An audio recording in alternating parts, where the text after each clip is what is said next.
So here is the best, most accurate, honest way I can think to describe what changed my mind. So there's the chain running your cams up here. And your cams were the things reaching across here. What you got me the bolts for, the sprockets on them, the gears on them basically that get turned by the chain. You have to replace the bolts for them because they're specialized bolts, can't reuse. But that whole thing, this cam thing, what it does, it turns in time with the head.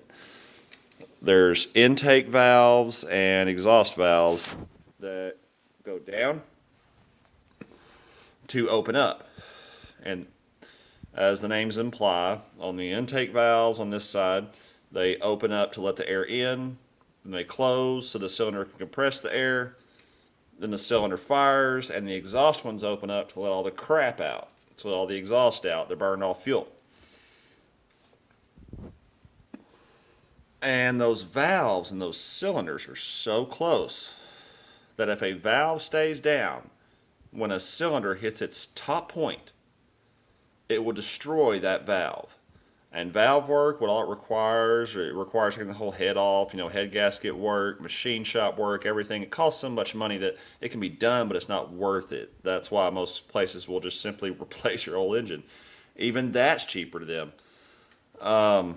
But what broke was right up here. What got all the metal shade off it, right up here.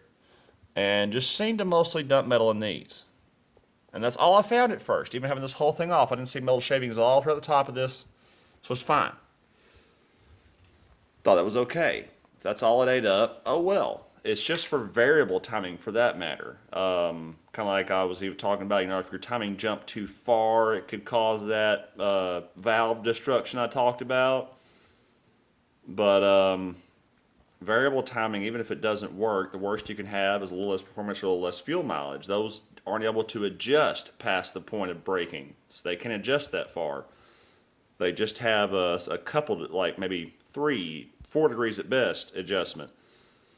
And there's a reason for that. Done just right, it can increase power, fuel mileage at certain points.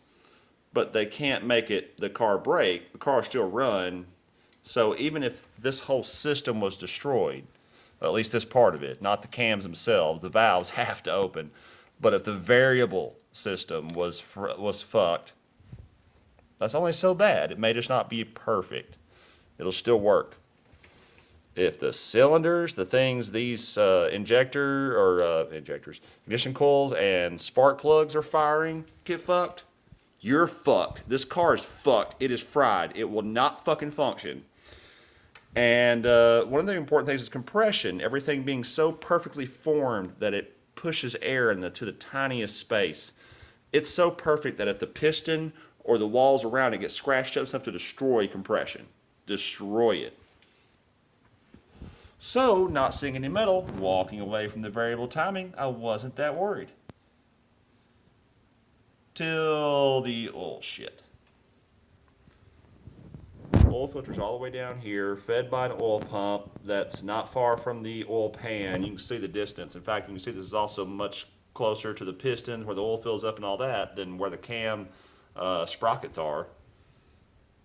There was metal in there. There's metal in the lid. There's metal in the filter.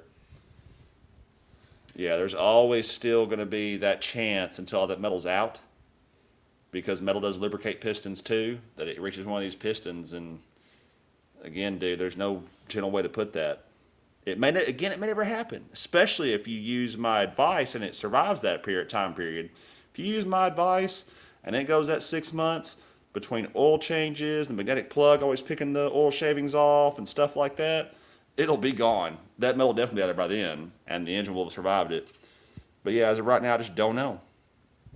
If that oil pump decides to pick up a nice little chunk of metal and just shove it into one of these pistons, it's game over. And seeing that there was metal in there, I could no longer say with all confidence that, yeah, I think it's going to be okay. I don't know anymore. I don't know. It's a straight gamble.